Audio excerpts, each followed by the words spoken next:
Welcome viewers, tasty கடாய் சேனலுக்கு உங்களை அன்புடன் வரவேற்கிறேன்.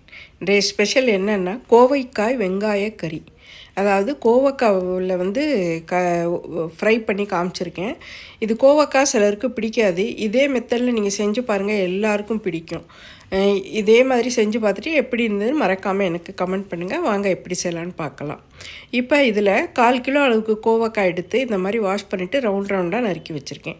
இதில் 2 வெங்காயம் நறுக்கி வச்சுருக்கேன். இப்போ இதுக்கு 2 டேபிள் ஸ்பூன் அளவுக்கு கடலை மாவு எடுத்திருக்கேன். இப்போ இதில் 1 டீஸ்பூன் மிளகாய்த்தூள், 1 டீஸ்பூன் மல்லித்தூள் எடுத்திருக்கேன். அப்புறமா 1/2 டீஸ்பூன் கரம் மசாலா எடுத்திருக்கேன். இப்போ அடுத்து இதுக்கு ஒரு 1/2 டீஸ்பூன் அளவுக்கு மஞ்சள் தூள் எடுத்திருக்கேன்.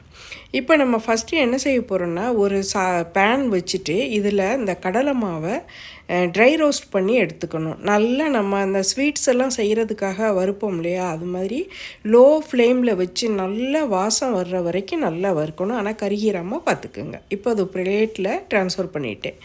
இப்போ இந்த அதே பேனில் நான் 3 டேபிள் ஸ்பூன் எண்ணெய் விட்டுருக்கேன். அதில் 1/2 ஸ்பூன் கடுகு, 1/2 ஸ்பூன் உளுந்து, அதுக்கப்புறமா 1/2 ஸ்பூன் சோம்பு சேர்த்துருக்கேன். சேர்த்துட்டு இது பொரிஞ்ச உடனேயும் நம்ம இந்த கோவக்காயை இதில் சேர்க்குறோம். சேர்த்துட்டு இதை ஒரு 2 நிமிஷத்துக்கு நல்லா வதக்கி விடணும். ஃபஸ்ட்டு இந்த எண்ணெயோடு சேர்த்து ஒரு 2 நிமிஷத்துக்கு நல்லா வதக்கி விட்டுருங்க. வதக்கி விட்டுட்டு அதுக்கப்புறமா நம்ம இதில் ஃபஸ்ட்டில் ஒன்லி மஞ்சத்தூள் மட்டும்தான் சேர்க்கணும். மஞ்சத்தூளும் உப்பு சேர்த்துக்கணும். இப்போ உப்பு ஒரு 1/2 டீஸ்பூன் சேர்த்துருக்கேன். நம்ம அப்புறம் தேவைன்னா நீங்கள் சேர்த்துக்கலாம் கூட. இப்போ இதை மாத்திரம் சேர்த்துட்டு இதை நல்லா அந்த மஞ்சத்தூள் உப்பெல்லாம் இதில் நல்லா கலக்கிற மாதிரி நல்லா மிக்ஸ் பண்ணி விடணும். மிக்ஸ் பண்ணிவிட்டு இப்போ இதில் ஒரு 1/4 கப் அளவுக்கு தண்ணி, அதாவது 1/4 கப்புன்னு வேண்டாம், நீங்கள் போடுற அளவுக்கு இந்த மாதிரி இந்த கோவக்காய் இந்த முங்கி வர அளவுக்கு நம்ம தண்ணி சேர்த்துக்கணும். சேர்த்துட்டு இதை நல்லா மிக்ஸ் பண்ணி விட்டுட்டு நம்ம இதை இப்போ மூடி போட்டுட்டு நல்லா வேக வைக்க போகிறோம். 80% வரைக்கும் நல்லா வெந்துடணும் அந்த அளவுக்கு. இப்போ இடையில நீங்கள் இந்த மூடியை திறந்து இந்த காயை கொஞ்சம் கிளறி விடணும். கிளறி விட்டால் தான் கொஞ்சம் எல்லாமே ஒன்று சொன்னாப்புல வேகும், இல்லைன்னாக்கா மேலே உள்ளது வேகாது. இப்போ இந்த மாதிரி நான் கொஞ்சம் நேரத்துக்கு மூடி போட்டு திறந்து இந்த மாதிரி 80% குக் ஆகிடுச்சு பாருங்கள். தண்ணி எல்லாம் வற்றி வெறும் எண்ணெய் மாத்திரம் தான் தெரியுது. அந்த லெவலுக்கு நல்லா குக்காகி வந்துருச்சு. இந்த டைமில் தான் நம்ம இப்போ மசாலா பொடி சேர்க்குறோம்.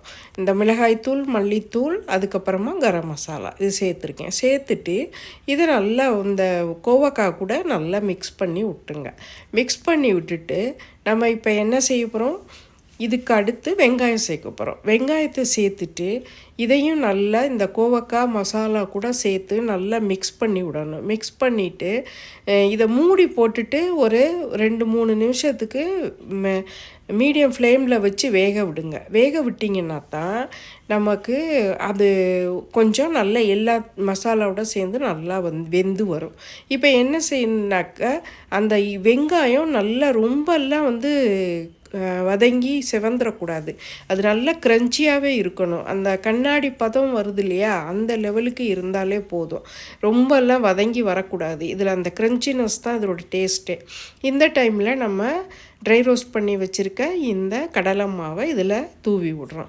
தூவி விட்டுட்டு இந்த காயோடு சேர்த்து நல்லா மிக்ஸ் பண்ணி விடணும். ஃபஸ்ட்டு மிக்ஸ் பண்ணி விட்டுட்டு நல்லா மிக்ஸ் ஆனதுக்கு அப்புறமா தான் நம்ம இதை நல்லா ஒரு மூடியை போட்டு நல்லா மூடி ஒரு 2 நிமிஷத்துக்கு ஒரு மீடியம் ஃப்ளேமில் வைங்க. அந்த கடலை மாவு ஏற்கனவே நம்ம ட்ரை ரோஸ்ட் பண்ணதுனால நல்லா வதங்கி தான் இருக்கும்.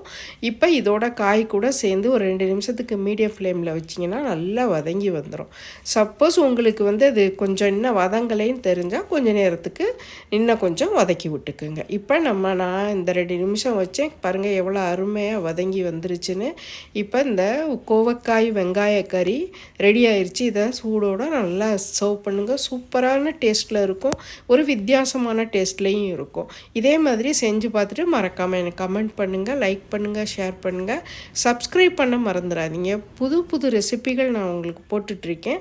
அதை பார்த்து எனக்கு சப்போர்ட் கொடுக்கணும்னு அன்போடு கேட்டுக்கொள்கிறேன். பெல் பட்டனை ப்ரெஸ் பண்ண மறந்துடாதீங்க. உங்களுக்கு புது ரெசிபியோட நோட்டிஃபிகேஷன் சேரும். அடுத்த ரெசிபியில் சந்திக்கிறேன். நன்றி.